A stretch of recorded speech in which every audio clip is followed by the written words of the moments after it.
여러분 안녕하십니까? 뉴스라이브 문을 엽니다. 지상은 비우고 지하는 채우고 새로운 광화문 광장 비전이 제시됐습니다. 역사와 문화가 오롯이 담긴 더 큰 시민 공간으로 변모를 꾀하고 있죠. 크기가 4배가량 커지는 만큼 시민 만족도도 커지게 될지 관심이 모아지고 있습니다. 오늘 뉴스라이브에서 이 소식 자세히 살펴보도록 하겠습니다. 1월 22일 뉴스라이브 지금부터 시작합니다. 오늘의 헤드라인입니다. 광화문 광장이 2021년까지 3.7배 넓어지고 역사와 시민 광장이 조성됩니다. 지하도시와 GTX 역사도 추진됩니다.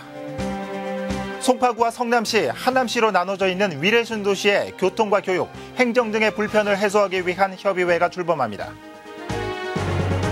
초과이익 환수제와 공시가격 현실화 정책, 35층 높이 규제로 강남구 재건축 사업 추진이 주춤하고 있습니다. 집중 취재 와디슈에서 진단합니다.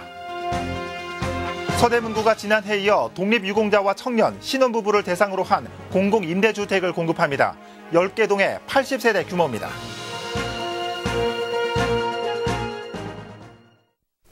서울 광화문 광장이 거대한 중앙분리대라는 오명을 벗고 새로운 모습으로 탈바꿈합니다.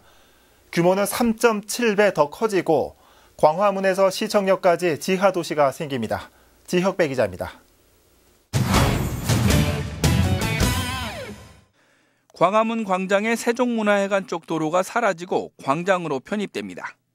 규모가 3.7배 넓어지면서 경복궁 전면에는 역사광장, 남측에는 시민광장이 조성됩니다. 세종대왕상과 이순신 장군상도 세종문화회관과 정부종합청사 옆으로 옮깁니다. 북악산의 원경을 광장 어디서든 막힘없이 볼 수 있도록 한다는 겁니다. 서울시는 이 같은 내용의 새 광화문 광장 국제설계 공모 최종 당선작을 발표했습니다. 70대 1의 경쟁률을 통과한 딥서피스, 과거와 미래를 깨우답니다. 다양한 계층이 소통하고 한국적 경관을 살리며 공간의 입체적 활용이라고 하는 새로운 3가지 방향으로 추진하겠습니다. 이와 함께 광화문에서 서울시청까지 연결된 지하도시가 조성됩니다.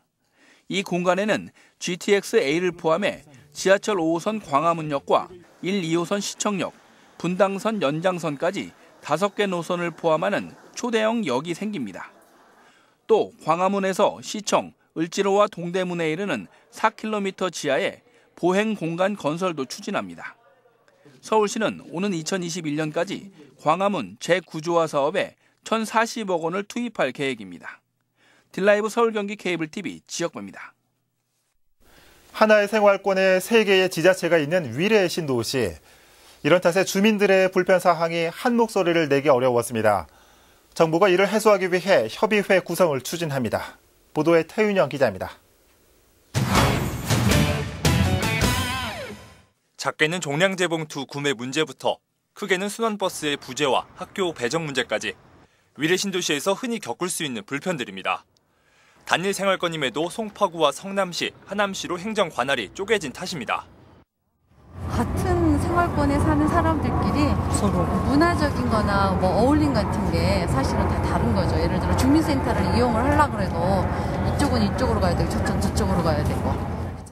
위례 신도시의 다양한 생활 불편을 해결하기 위해 정부가 상생협력 행정협의회 구성을 추진하고 있습니다. 교통불편과 주민 편의시설 부족 등 각종 위례 신도시 현안을 분과별 회의를 거쳐 해결하게 됩니다. 초대 회장은 경기도지사로 서울시장과 번갈아가며 맡을 예정입니다.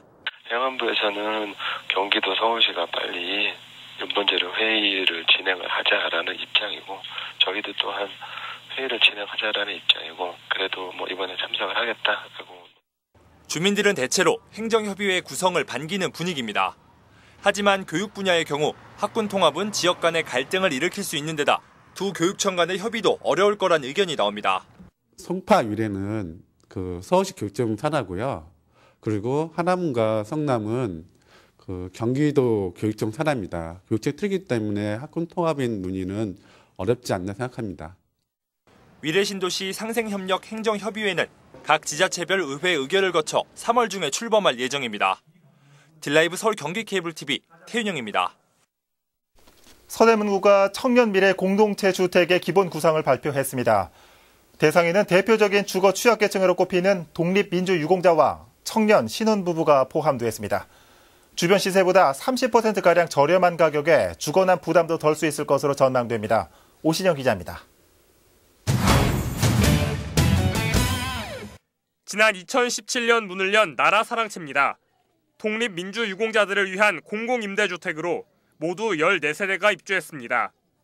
지난해에는 청년 쉐어하우스가 개소해 월 15만 원 남짓의 저렴한 임대료로 청년 18명이 둥지를 틀었습니다.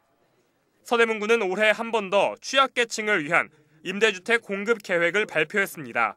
독립민주유공자와 청년 신혼부부가 한데 모이는 곳으로 모두 10개 동에 80세대가 입주합니다. 입주 자격은 서울시에 거주하는 무주택자로 전년도 월평균 소득 70% 이하가 조건입니다. 각 계층별로 입주 조건과 입주 기간도 다르게 제시됐습니다. 청년들은 스스로가 임대주택을 관리할 수 있도록 협동조합형 주택을 제시했고 신혼부부의 경우 혼인 7년 이내 혹은 예비 신혼부부가 대상입니다. 입주 기간은 독립민주유공자는 최대 20년, 청년은 만 39세, 신혼부부는 8년까지입니다. 신청하신 분들을 다 저희가 개별 방문을 해서 실사를 합니다. 면접하는 방식으로 그분들이 어떻게 살고 있고 주거 환경이 어떠한지, 청년들은 청년협동조합형 공공주택의 조합원이 되어야 합니다. 임대주택을 주변 시세보다 30%가량 저렴하게 공급한다는 점도 눈에 띕니다. 실제로 나라사랑채 1호의 경우 보증금 2,500만 원에 월 32만 원으로 공급되고 있고 청년주택은 보증금 1,000만 원에 월 14만 원으로 공급되고 있어 이번 공공임대주택도 이와 비슷한 수준일 것이란 전망입니다. 청년 미래 공동주택은 이르면 다음 달부터 입주자를 모집해 오는 6월이면 모든 입주가 마무리될 계획입니다. 딜라이브 서울 경기 케이블 TV 오신영입니다.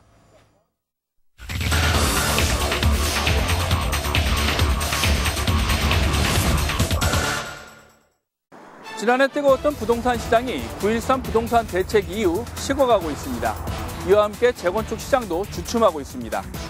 지난해 초과이익 환수제가 재건축 시장에 냉기를 불어넣었다면 올해는 여기에 공시가격 현실화, 2030 서울 플랜의 35층 규제 수정 여부가 시장 상황을 결정할 것으로 예측됩니다. 강남 재건축 현장의 목소리 왓 이슈에서 담았습니다. 강남구 대치동의 한 아파트. 2년 전 조합을 설립하고 시행사를 선정해야 하지만 차일피일 미루고 있습니다. 지난해부터 시행된 초과이익 환수제에 대한 부담이 커졌기 때문입니다. 좀 여유를 갖고 추진하자. 부담금 나온다 그러면은 중지를 해야 된다. 올해 4월엔 공시가격 현실화 정책으로 표준주택 가격이 오를 것으로 예상되고 있습니다. 때문에 뒤늦게 재건축 시장에 뛰어든 단지의 경우 시장 상황을 관망하는 분위기입니다. 이제 세금 증가 부분에 대해서 가장 크게 걱정들을 하고 있죠. 그런데 반면에 역설적이게도 공시지가가 올라가는 것을 조금은 기대하는 단지들도 있기는 해요.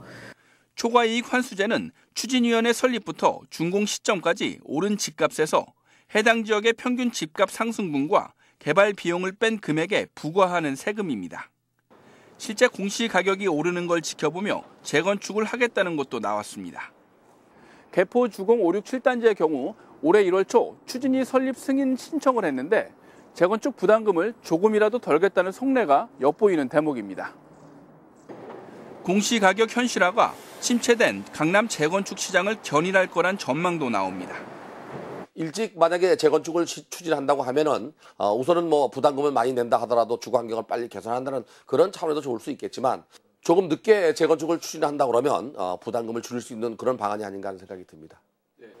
강남구가 이종구 의원실에 보고한 표준주택 가격 강남구 현황 자료에 따르면 평균 상승률이 42.8%로 전국 평균의 4배에 달하고 일부 주택은 200% 넘게 오른 것으로 나타났습니다. 전국 최고의 상승률을 기록한 겁니다. 공시가격 현실화로 인해 재산세나 양도세 같은 세금 폭탄을 걱정하는 목소리가 만만치 않습니다. 강남의 아이들 학교 문제로 혹은 직장 문제로 이곳에 와서 아이들 다 키우고 겨우 집 한 칸 마련하여 살고 있는데 이제 은퇴하여 연금으로 살아가고 있는데요. 이렇게 세를 올리면 세금 낼 돈 없대요. 그러면 화장실 하나 떼어서 팔 수도 없고. 2030 서울 플랜의 하나인 한강변 35층 층수 제한 규제 해소 문제도 올해 강남 재건축의 관심사입니다. 규제의 핵심은 한강변에서 남산이나 관악산을 볼 수 있도록 하는 조망권 확보입니다. 우후적선처럼 예측 가능하지 않은 높이의 개발이 공공적 부담으로 작용하는 것은 도시의 훼손이고 경쟁력의 훼손인 거죠. 서울시는 2030 서울 플랜의 35층 규제에 대한 수정은 없다는 입장을 고수하고 있습니다. 한강변 일부 아파트는 규제를 피하기 위한 방법으로 하나의 구역으로 묶인 단지들이 각자 기존 자리에 다시 아파트를 짓는 1:1 제자리 재건축을 추진합니다. 하지만 쉽지만은 않은 게 현실입니다. 건축비를 감당해야만 1:1이 가능합니다. 그렇지 않으면 분명히 추가 부담금이 나오기 때문에 이 재건축 사업을 진행하는 조합원이 모두 추가 부담금을 부담할 수 있는 능력이 있는 건 아니거든요. 그렇게 되면 사업의 영향을 받을 수 있습니다. 올해 2030 계획의 수정이 추진되고 있는 데다 강남구청이 2억 원을 들여 규제 해소와 관련한 용역을 발주한 만큼 기다려보겠다는 입장입니다. 구청장이나 부구청장이나 이런 데서는 한강변에 대한 시각을 새롭게 하자, 35층 규제를 풀자, 이런 시각에서 공감대를 갖고 있기 때문에 초과이익 환수제에 이어 공시가격 현실화, 35층 재건축 규제까지 부동산 시장을 얼어붙게 하는 요인들이 산적한 상황에서 정책 기조의 변화를 바라보는 주민들. 강남 재건축이 깊은 빙하기에 진입하는 것은 아닌지 아우성이 커지고 있습니다. 집중취재 와지슈 지역구입니다.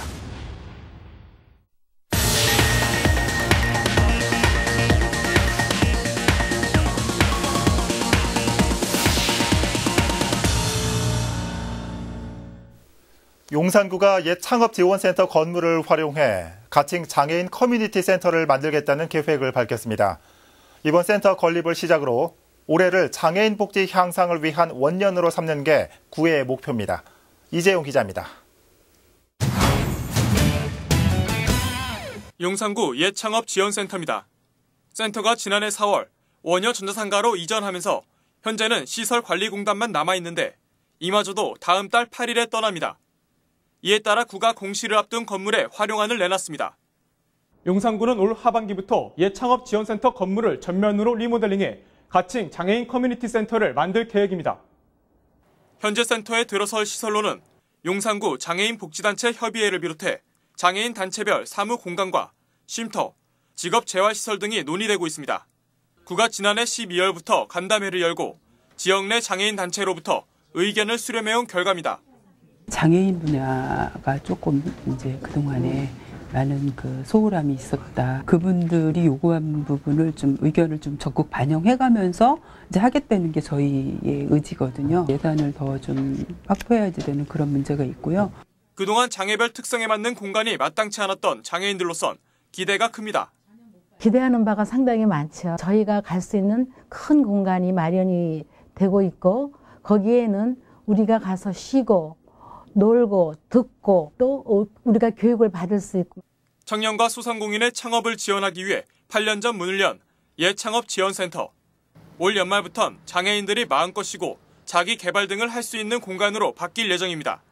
딜라이브 서울 경기 케이블TV 이재용입니다. 서울시가 25개 자치구를 대상으로 빈집 전수조사에 나선 가운데 성북구가 가장 먼저 조사를 마쳤습니다. 당초 빈집이 800채를 넘을 것으로 추정됐지만 실제로는 5분의 1 수준이었습니다. 이혜진 기자가 보도합니다. 성북구는 1년간 전기와 수도를 사용하지 않은 가구를 빈집으로 추정해왔습니다. 그렇게 파악된 빈집은 모두 823동. 하지만 지난해 7월부터 11월까지 진행된 빈집 전수조사 결과는 달랐습니다. 재개발 사업으로 이주가 시작된 지역을 제외하고 집계한 결과 실제 빈집은 162곳으로 나타났습니다. 당초 추정치의 5분의 1 수준입니다. 그렇다면 빈집은 왜 발생했을까? 성북구에 따르면 빈집 162동 중 40%인 68동이 재개발 해제 지역에 위치하고 있다는 것. 재개발이 예정돼 있어 노후된 주택을 빈집 상태로 놔둔 경우가 많았던 겁니다.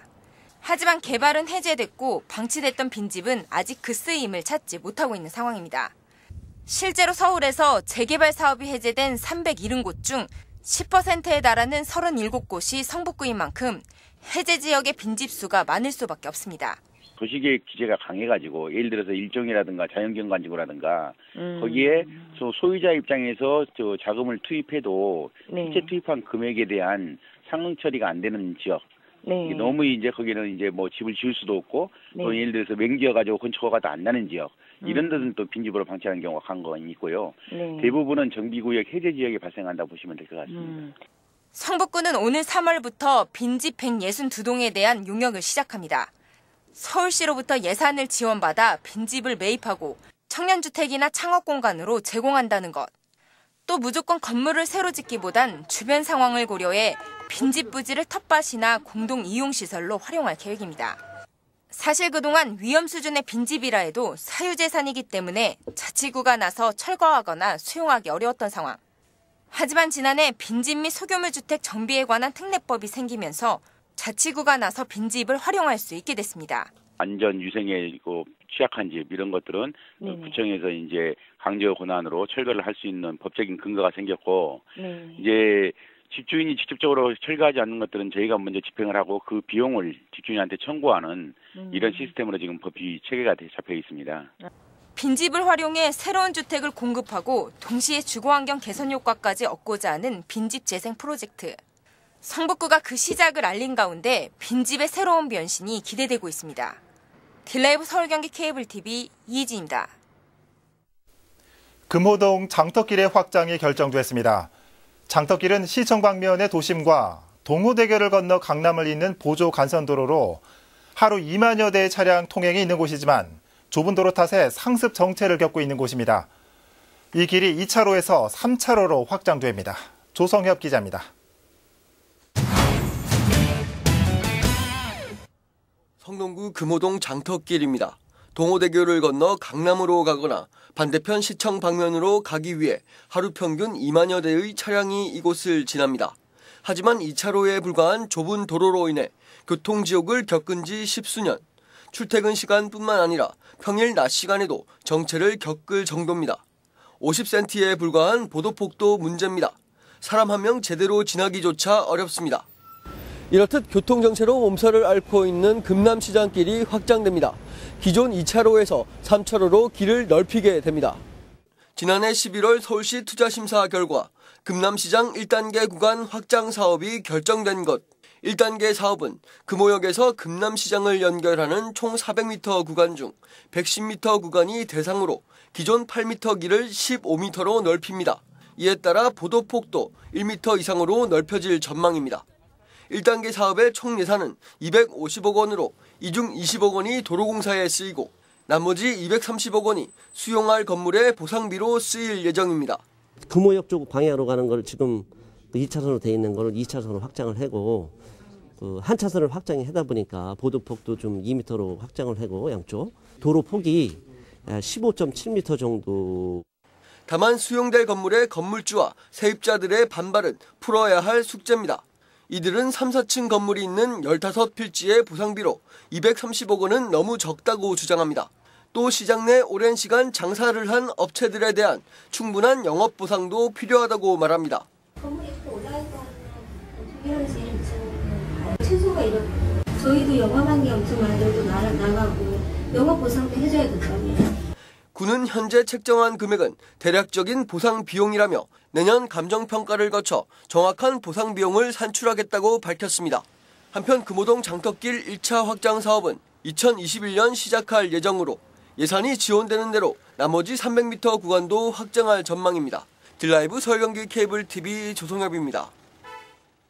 서울에서도 홍역 확진 환자가 나온 가운데 전국적으로 홍역 환자가 늘고 있습니다.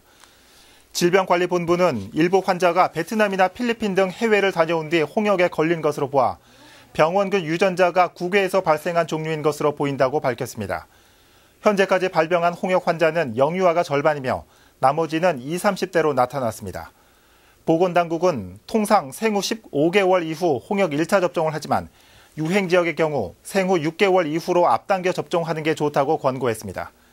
한편 홍역은 2차례 접종을 해야 항체가 생성되는데 1983년생부터 1996년생의 경우 예방접종이 미비해 한 차례 접종만 받은 경우가 많은 것으로 나타났습니다. 오늘 새벽 0시 30분경 성북구 정릉동의 한 공공주택 공사장에 있던 현장 사무실에서 불이 났습니다. 인명피해는 없었지만 현장 사무실 일부와 가재도구 등이 불에 타 소방서 추산 1,600만 원 재산 피해가 발생했습니다. 경찰과 소방당국은 정확한 사고 원인을 조사하고 있습니다. 지난해 발생한 금천구 가산동 흙막이 붕괴 사고를 수사 중인 경찰은 공사장 관계자를 검찰에 송치했습니다. 금천경찰서에 따르면 검찰에 송치된 현장 소장 등 9명에게 적용된 혐의는 건축법 위반입니다.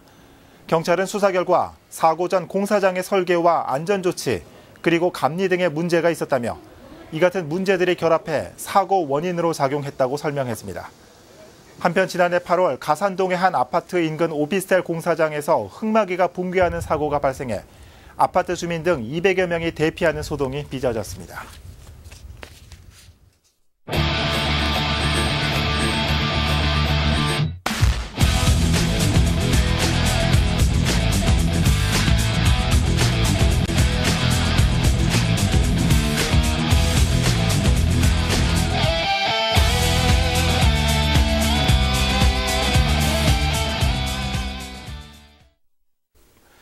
이른바 35층의 덫으로도 불리는 서울 아파트 층수 규제에 대한 일부 목소리 오늘 전해드렸습니다. 개인 재산과 건축의 자율성에 대한 침해인지 아니면 부동산을 잡고 서울의 도시 경관도 지키려는 최소한의 노력인지 바벨탑 경쟁 논란은 해가 바뀐 올해도 이어지고 있습니다. 뉴스라이브 마칩니다. 시청해주셔서 고맙습니다.